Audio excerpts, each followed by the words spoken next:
Salut à toi, bienvenue sur MyWay Finance. Aujourd'hui, dans cette vidéo, nous allons voir 4 grosses crypto-monnaies que je suis au travers de mon tableau de bord personnalisé. Nous allons voir les prix, les grandes orientations et la dernière actualité la concernant. C'est parti.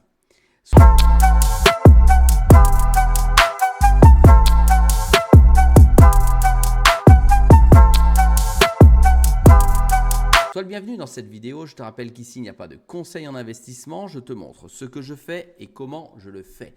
Si tu es abonné, eh bien, tu as déjà l'habitude de voir ces tableaux de bord régulièrement sur ma chaîne. Ce sont mes tableaux de bord personnalisés au travers desquels je suis certaines crypto-monnaies. Aujourd'hui, dans cette vidéo, nous allons voir le BTC, nous allons voir l'Ethereum, nous allons voir le XRP et nous allons voir le Sol de Solana sur ce tableau de bord. Allez, pour BTC à 108,396 $ avec une montée en 24 heures de plus 1,28%.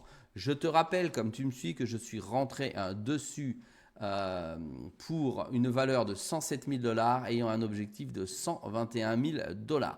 Pour l'instant, le trade se déroule convenablement. Aujourd'hui, sur l'ensemble du marché de la crypto, avec l'indicateur Fear and Greed, on est à 68, c'est-à-dire qu'on est passé enfin, ou pas enfin d'ailleurs, en phase de cupidité. Ça y est, les gens commencent à acheter sans savoir pourquoi ils achètent, et en l'occurrence sur le marché de la crypto. La tendance, suivant les analystes sur le BTC, est haussier avec prudence, effectivement. On attend que la résistance soit cassée. C'est ce que l'on va voir tout de suite après dans le tableau de bord.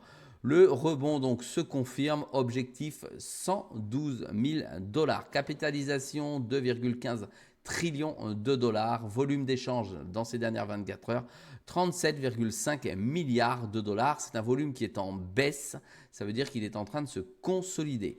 Les flux nets des échanges, c'est neutre. D'accord, c'est neutre à sortie, ça veut dire qu'effectivement, ça reste platonique, il n'y a pas plus de valeur échangée aujourd'hui sur les échanges, mais il y a plus de sorties de BTC qui vont, comme je te l'ai déjà expliqué, se sécuriser sur des wallets privés. Le taux de financement est plutôt positif car les acheteurs dominent à nouveau l'ensemble du marché. Concernant les dernières actualités en provenance des États-Unis, Bitcoin repasse la barre des 108 000. C'est extrêmement important. C'est un niveau fatidique qui permet finalement au Bitcoin de résister à la vague baissière et lui permet ou nous permet sur ce support de voir beaucoup plus loin, de voir pourquoi pas un rebond fort dans ces prochains jours. Les ETF Bitcoin stoppent les sorties, c'est-à-dire qu'il y en a qui partaient, qui vendaient leur ETF. Ça y est, c'est fini. On est arrivé à tous les peureux sont partis du marché, ont vendu leur ETF et ils commencent à stagner et ils risquent effectivement de reprendre des couleurs ces prochains jours. La Maison Blanche discute de la régulation. Il y a des rapports qui sont en train de circuler à ce sujet et Bitcoin est effectivement fortement présent dans ces discussions. Indicateurs fondamentaux du réseau, la dominance du BTC est passée à 55,2%. On est légèrement en baisse par rapport à la fois dernière. La dominance reste forte. C'est un signe de confiance du marché envers Bitcoin. La tendance des hash rates, je rappelle que le hash rate, c'est le niveau de difficulté du minage du Bitcoin, c'est aller en hausse. Ça veut dire que c'est de plus en plus difficile de miner du Bitcoin. Et le prochain halving, toujours, ça ne va pas bouger en avril 2028. Allez, les niveaux techniques clés à surveiller en termes de support, 107 500, 105 000, 103 000. Ici, on est sur le support immédiat. Tu vois, on est à 108 396. On est légèrement au-dessus. Résistance de la zone de vente, 109 500, 110 500 et 112 700. Donc, on est dans la résistance locale ici à 109 500 et on attend notre dernier sommet à 110 500 pour aller voir le prochain plafond vers la TH à 112 700 et on attend que ça se passe le plus rapidement possible. Maintenant, venons-en à la deuxième crypto-monnaie qui est l'Ethereum. L'Ethereum à 2425 $, soit plus 2,95%. Tu vois que c'est presque 2 fois plus que le BTC. Il accélère un petit peu plus vite. Sentiment de marché toujours à 68. On est dans un marché avec une tendance haussière prudente selon les analystes. Quel autre indicateur est important? Le taux de financement est toujours positif, ça veut dire qu'il y a une dominance des acheteurs. Venons-en au fait maintenant, les dernières actualités aux États-Unis. VanEck vise un lancement rapide de son ETF Ether et on attend tous effectivement cette nouvelle possibilité, à savoir acheter un ETF Ether au travers de VanEck. Voilà. Gensler, SEC, reste évasif sur le statut de l'ETF qu'il souhaite lancer. Ensuite, les baleines d'ETF de retour à l'accumulation. Ça veut dire que c'est maintenant que les grosses gueules sont en train de garnir leur portefeuille petit à petit, petit à petit. Je te rappelle que l'objectif sur l'ETH, on entend énormément de choses. Je vais te rappeler le mien, énormément de choses ici et là, avec des objectifs, mais fou, puisqu'il y en a effectivement qui parlent aujourd'hui de 10 000 $ sur un actif comme Ethereum. Ça veut dire que ça lui ferait faire 1 x 4. Ça serait joli. Mon premier objectif pour ma part est de 7 000 $ dessus. Allez, on a 481 000 adresses actives en 24 heures. C'est 1000 de plus que la semaine dernière lorsque je t'ai réalisé cette vidéo. Transactions en 24 heures. 1,31 million d'utilisations robustes. Ça veut dire que c'est les transactions, d'accord? On parle de transactions et non de valorisation. Les niveaux techniques clés en support, 2400 $, 2340 $, 2285 $. Je possède de l'ETH sur mon compte Bitpanda, comme tu as pu le voir au travers des vidéos. Et j'ai enlevé le stacking pour, par prudence, mettre un stop pour le vendre. Et bien, il n'a pas été nécessaire puisqu'il est reparti vers le haut. En tout cas, j'avais mis cette sécurité. Je referai une vidéo pour montrer que je remets en sécurité ces ETH. Résistance, zone de vente.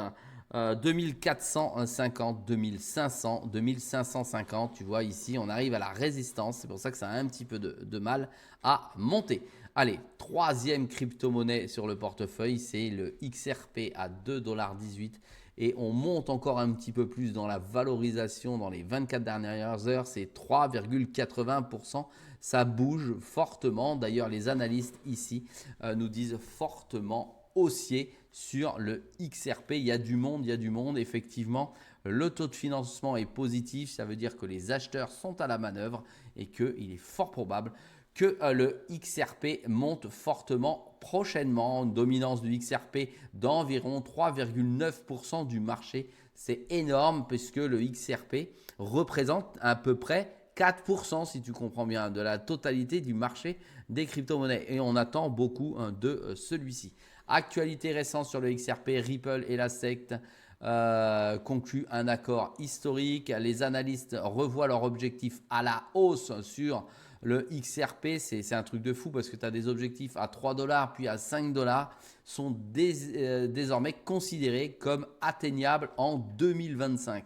Ça veut dire que là, les 3 $, je pense que oui. Les 5 $, ça lui ferait faire déjà plus qu'un x2 en 2025. Et ici, ce sont des analyses sur Forbes.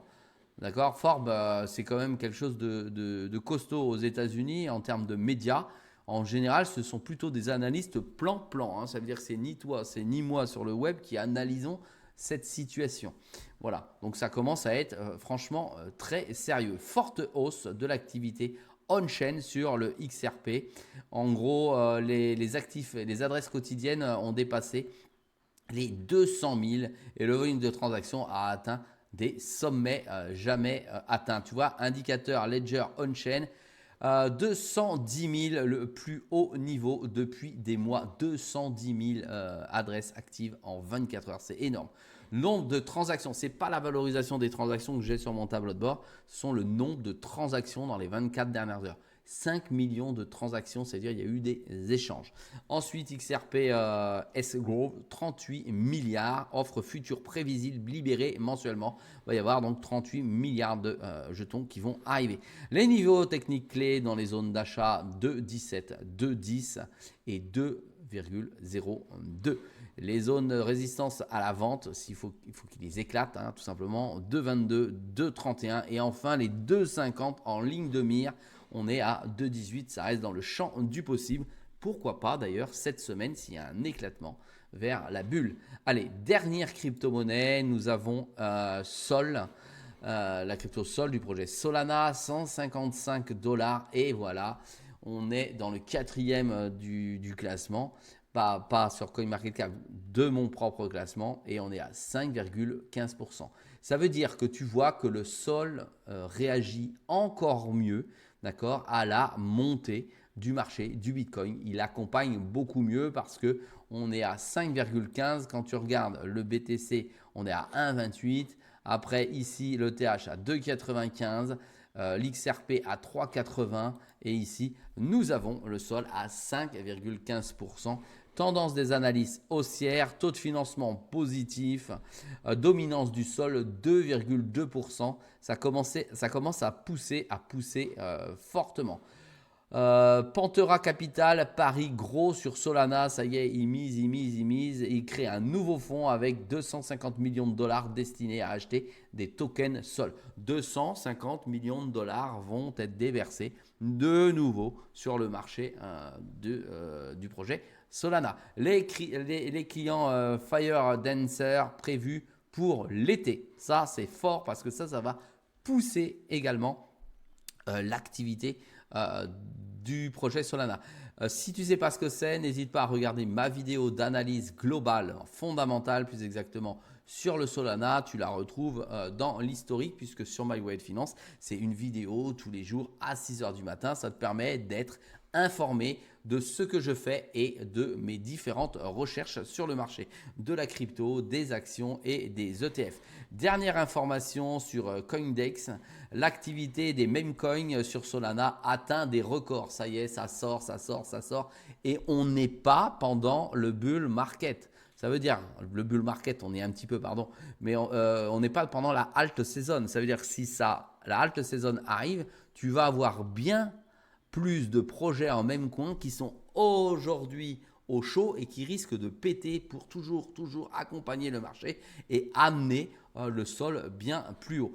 Allez, le Sol, valeur totale qui est verrouillée aujourd'hui, 4,8 milliards de $. Je ne sais pas si tu te rends compte, 4,8 milliards de $.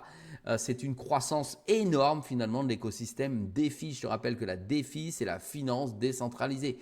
Tu ne passes pas par les échanges. C'est quand tu fais du stacking, c'est quand tu fais du prêt, voilà, du lending si tu préfères. Quand tu fais du prêt, eh bien Solana représente 4,8 milliards de $. Allez, adresse active, mais ça surpasse tout le monde. C'est 1,1 million d'adresses actives dans les dernières 24 heures. Ça veut dire qu'il y a une adoption du Sol. Il y a une utilisation forte en hausse. Attention tout de même, mettons un bémol là-dessus, car il y a l'utilisation de ces adresses au travers des mêmes coins, au travers de, par exemple, PubFund, etc. Allez, transactions par seconde en TPS, 2500 transactions par seconde sur Sol, en sachant qu'elle va bien plus vite que ça, la blockchain de Solana. Allez, niveau technique clé, support zone d'achat, 152, 145 et 138 $. Nous sommes à 155,80 $. Tu vois qu'ici, on est sur une zone, on vient de la passer et on va aller voir maintenant en zone de vente 160, 168, 175. Alors qu'est-ce que ça veut dire? Ça veut dire que quand il va venir ici sur la résistance, il va venir se poser à 160, ça deviendra un support et ainsi de suite. On attend cette résistance majeure à 175.